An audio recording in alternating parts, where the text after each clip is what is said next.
Okay, it's Brainwashed with Dr. Tom and Drum Rolls with Scotty Irving Ornette Coleman Free Jazz. I should mention something. I got the Louis Armstrong Jazz Band Award my last year in high school. And I know, or at least I should say I knew at least the basics of playing jazz, but didn't really enjoy it. Mm-hmm. Didn't really understand what the music was what it was trying to say or anything. And there are times when certain forms of jazz still leave me kind of cold. But Masama Akita, a.k.a. Merzbow, made a statement once that I now understand much more thoroughly than I did at the time. He said to him, the really, really fast grindcore death metal type drumming reminds him a lot of the free jazz type drumming of people like Ornette Coleman and John Coltrane. Mm-hmm. I understand that now. I didn't understand it then. Ornette Coleman influenced not only people like Merzbow, but the Allman Brothers. One band in particular that actually based their lineup on the double quartet that Ornette Coleman used for the Free Jazz album. Mm-hmm. In other words, 2 drummers, 2 sax players, 2 of everything. Almost like a Noah's Ark kind of thing, except no animals and no ark. To put it mildly, considering its 1960 release date, it's kind of funny to me that to this day, if you play Ornette Coleman's Free Jazz album in a certain room with certain people, they will clear that room. Absolutely. It's just that kind of recording. The intensity has not worn off. Mm-hmm. You either really, really love it, or you're really intrigued by it, mm-hmm. or you hate it with a purple passion. It's that kind of reaction. Ornette Coleman was once quoted as saying, sometimes when you clear a room, it's not always a bad thing. I'm prone to agree, quite frankly. Ornette Coleman also played with a number of other people, some in the more acceptable jazz community. Pat mm-hmm. Metheny comes to mind. Mm-hmm. One gentleman who cited him as an influence was a guy named John Zorn. Mm-hmm. John Zorn is he has an album out of Ornette Coleman's music, and also played in a band with former Napalm Death drummer Mick Harris in a group called Painkiller. Mm-hmm. In many ways, Napalm Death is also responsible for getting me back into jazz, because when I heard that Mick Harris was playing with some guy named John Zorn, I was intrigued. I'd heard of a group called Naked City, didn't know who John Zorn was, didn't make the connection. Mm-hmm. The vocals on the Ruins song I was talking about earlier are very similar to the vocal on the Naked City stuff that John Zorn was doing. The vocalist on that was Yamatsuka Ai. He's also been a member of the Boredoms and a sort of a collective group called Praxis. But Ornette Coleman was kind of doing all this stuff way before anyone else, and as a matter of fact, influenced some of his later peers. John Coltrane comes to mind. Mm-hmm. Albert, I think Albert's last name is Ayler, Ayler. I'm not sure. Anyway, Albert Ayler was one person that also cited him as an influence. I've heard Eiler and Ayler for that name, by the way, so if someone wants to correct me, have at it. Anyway, the 2 drummers in this recording were Ed Blackwell and Billy Higgins, both who were known pretty predominantly within a free jazz circuit. And Ornette Coleman also worked within a group called the Fluxus Group, mm-hmm. who featured, believe it or not, Yoko Ono. Right. Yoko Ono, of course, later married John Lennon, and depending on who you ask, either changed the Beatles as far as their experimental side is concerned, and or broke them up. I prefer the former and not the latter. Mm-hmm. But I happen to enjoy some of John and Yoko's experimental stuff, and I think I may have enjoyed it more because I made the connection with Ornette Coleman. But enough yakking. Let's hear what Ornette had to say in 1960. Is there a balance between the visual show versus the technical prowess? I'll use what Tommy Aldridge said. He said, you can have the greatest, keep in mind, this was the 80s.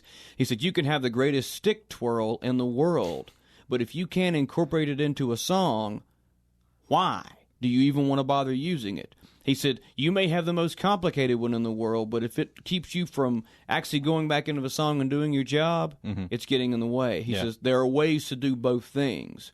You know, that's the way I've always felt about it. Sometimes the visual can get in the way of the musical. On the other hand, sometimes the musical can also get in the way of the visual. There are certain things that could be more interesting, mm-hmm. but perhaps people don't act on that. Mm-hmm. I like seeing people. They don't have to do gymnastics for me to be a big fan of them. Mm-hmm. I mean, I'm a Kiss fan. Mm-hmm. Certainly there's a group that goes the extra mile as far as putting on a show. Yeah. For that matter, so does Bruce Springsteen. Mm-hmm. You know, now he doesn't, and a different idea here, you know, but in the case of both bands, I would get the idea that both performers were glad to be on stage, especially in their heyday. Yeah.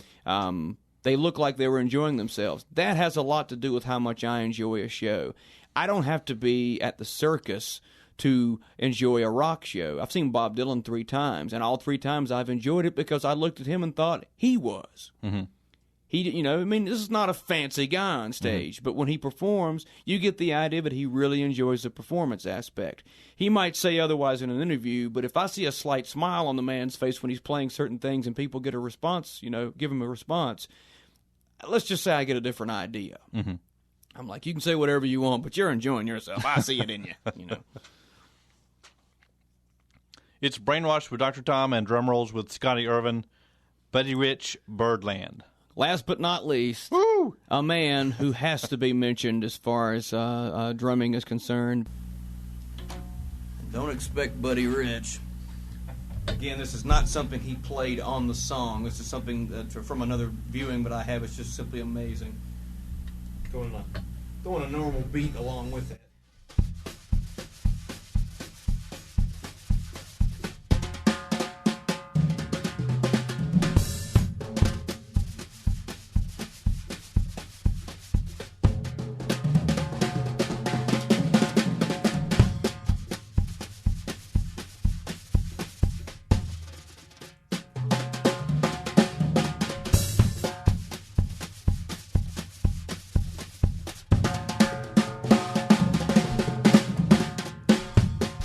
Big band jazz is largely the movement where the drum set was first really brought into play. Mm-hmm. A lot of people don't realize that, but people like Chick Webb, Gene Krupa. Gene Krupa was one of the first drummers to use cymbals in the same manner that most rock players take for granted now. He would stop them with his hand when he was playing them, and then play them again. Cymbal stops and things like that are pretty common by today's standards, but they weren't when he was playing. Mm-hmm. He was also very theatrical. Mm-hmm. Buddy Rich, another drummer who could also put the theatrical thing into a play, if only because his musicianship was so entertaining you simply could not look away when he was playing. Mm-hmm. To put it mildly, a marvelous player. I have some videotapes of him playing on things as diverse as The Muppet Show. Believe it or not, there's a drum duet that exists between him and Animal. And rumor has it that the guy playing Animal, I forget his name, he was also a very accomplished drummer, was beyond nervous when that was even being suggested. Even though he wouldn't be out there on the stage physically, mm-hmm. It'd only be Animal, the Muppet, taking over. He was still very nervous about it, with good reason. I would have never done a drum duet with Buddy Rich. Mm-hmm. I mean, if you're going to slay the dragon, you better have a big sword to do it with. And, quite frankly, my drumming skills could never have touched Buddy Rich's. Mm-hmm. Buddy Rich influenced me in terms of how to play brushes as well. There's a Tonight Show segment that I've got on tape mm-hmm. that I must have watched I don't know how many times. Brushes, to me, before I saw that clip, were always something you would use just to make things quieter. Mm-hmm. You didn't really add much depth or sound to them. It just made things quieter. And I'm watching Buddy Rich with this segment, and I'm like, wait a minute. It changed everything. There's still a couple of roles that he did that I don't know how he did them. Mm-hmm. It was just him and a piano player and a bass player. And the other 2 people accompanying him would just stop and watch him play. And they were obviously as in awe of him as I am. And actually, the one reason I picked this song, I should point out that it's actually a song more associated with the group Weather Report. Mm-hmm. It does not feature brushes, but as far as the overall song is concerned, it also doesn't feature any solos on his part, but it doesn't need one from him because mm-hmm. what he does to back this song up is nothing short of amazing. Mm-hmm. And it's also a song that a previous band I was in school played. And, well, let's just say this is the way it's supposed to be played. But not mentioning Buddy Rich on this list for me in terms of what an influence he's had on drumming in general, that'd be like having the Bible and not mentioning Jesus. You know what I'm saying? Mm-hmm. That's the way I feel about it. Thank you, Scotty Irving, and thank you, Benji Johnson. Buddy Rich, Birdland.